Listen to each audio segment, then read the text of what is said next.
जय हिंद। कहते हैं कि इतिहास वही बदलता है जो अन्याय के खिलाफ झुकने से इनकार करता है। 1 जनवरी को हमारे भारत में शौर्य दिवस मनाया जाता है। कहते हैं कि महाराष्ट्र स्टेट के अंदर एक पुणे जिले में कोरेगांव नाम का एक गांव है। उस गांव को फेमस किया गया था भीमा कोरेगांव से, क्योंकि भीम एक नदी का नाम है और कोरेगांव एक गांव है।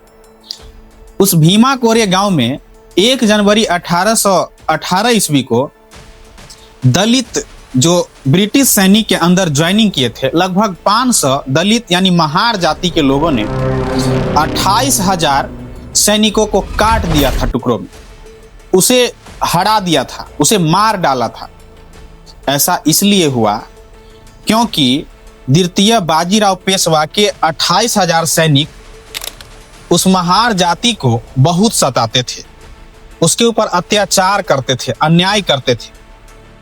और ब्रिटिश सैनिक की संख्या उस समय सिर्फ 500 थी और उसके अंदर जो काम करने वाले ये दलित थे वो सिर्फ 400-500 की संख्या में था। लेकिन इनके ऊपर इतना अत्याचार किया गया था बाजीराव पेशवा के द्वारा, ऊंची नीची जाति के हिसाब से, छोटी जाति के हिसाब से, गरीबी के हिसाब से, उसे पानी तक नहीं पीने देता था, उस पर अत्याचार करते थे, उसे बहुत मारते पीटते सताते थे। और महार जाति के लोगों ने डिसाइड किया, सोचा कि अब ऐसे जिंदगी का मैं क्या करूंगा, अब मैं बारूद से भी टकरा जाऊंगा तो मुझे कोई फर्क नहीं पड़ने वाला है। उन्होंने तलवार उठाया और 28,000 सैनिकों को हरा दिया, उसको टुकड़ों टुकड़ों में काट दिया। और इस प्रकार से उन्होंने अपनी जीत हासिल की।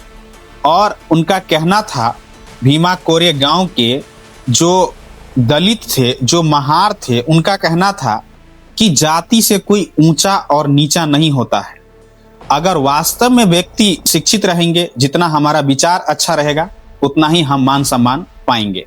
क्योंकि अभी वर्तमान समय में कोई छोटा और बड़ा नहीं है, बल्कि इंसान अपने कर्मों से छोटा और बड़ा होता है, जाति से कोई छोटा बड़ा नहीं होता है। और अगर आज भी किसी के दिमाग में चल रहा है कि मैं बड़ा जाति हूं और मैं कोई छोटा जाति है, तो ये भ्रम अपने मन से निकाल दे।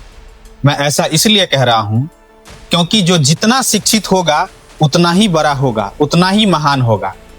और अगर ऐसा होता कि मैं बड़े जाति में जन्म लेने से अगर बड़ा होता, तो बड़े जाति और छोटे जाति में भी नीच होते हैं। अगर शिक्षा है, अगर संस्कार है, तो वही जाति बड़े हैं।